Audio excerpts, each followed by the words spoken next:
Assalamualaikum warahmatullahi wabarakatuh. Kembali lagi dengan saya Abdul Hamid Ramadhani.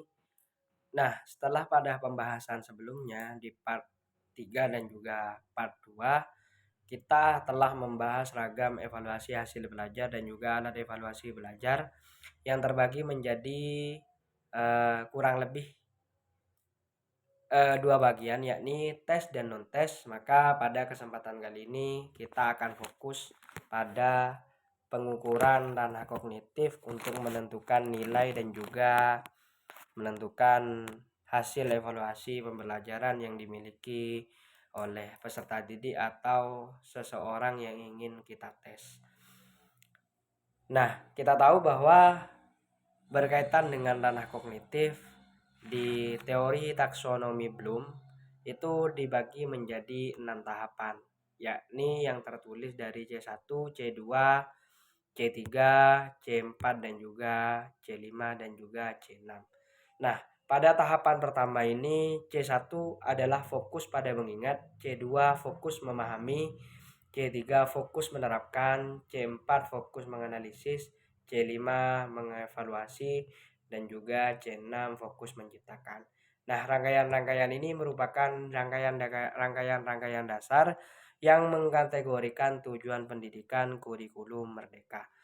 Nah, beralihnya kurikulum dari kurikulum sebelum-sebelumnya hingga kurikulum saat ini itu ditandai dengan berbagai macam perubahan-perubahan yang tentunya berfokus pada arah dan tujuan untuk mengembangkan dunia pendidikan kita. Nah, berkaitan dengan ranah kognitif, yang pertama ini adalah fokus pada tahapan pengingat. Di mana mengingat ini hanya fokus kepada ketika seorang guru menjelaskan, kemudian seorang siswa diminta untuk memberikan penjelasan dan penjelasan yang diberikan sama dengan yang dijelaskan oleh seorang guru tadi, maka ini hanya sampai pada tahap mengingat, yakni tahap pertama yang ada di dalam pengukuran ranah kognitif. Namun jika lebih kepada pemahaman, yakni seorang siswa mampu memberikan pemahaman yang dijelaskan oleh gurunya dan menggabungkan dengan pemahaman yang linier yang dimiliki oleh dirinya, baik itu ditimbulkan dari pola pikirnya, baik itu ditimbulkan dari bacaannya atau literatur yang dia dapat berdasarkan sumber-sumber tertentu, maka itu sudah mencapai tahap kedua, yakni tahap pemahaman. Kemudian yang ketiga, tahap penerapan. Sebenarnya tidak terlalu sulit untuk melihat bagaimana seorang siswa menerapkan ilmu-ilmu pengetahuan atau diskursus ilmu pengetahuan yang telah dipelajarinya. Cukup dengan mengamati seberapa efektifkah pembelajaran yang dilakukan oleh seorang guru yang kemudian menghasilkan terapan yang sudah pasti bisa diterapkan oleh seorang siswa. Misalnya menjelaskan tentang tata cara etika dalam forum atau etika dalam rapat atau etika dalam hal-hal lainnya, misalkan agar terlebih dahulu memohon izin kepada yang memimpin atau kepada yang mengajar untuk terlebih dahulu menyampaikan persepsi ataupun menyampaikan pendapat ketika semisal pendapat itu diperlukan. Nah, maka ketika sebuah teori yang sudah disampaikan oleh seorang peserta oleh seorang guru atau seorang pendidik dan itu langsung menimbulkan respon yang baik dari seorang siswa, artinya siswa tadi langsung menerapkan apa yang diberikan oleh gurunya, maka itu adalah bagian dari tahap pencapaian tahap ketiga yang ada di dalam ranah kognitif, yakni penerapan. Kemudian yang keempat, menganalisis. Menganalisis ini adalah lebih kepada apa ya?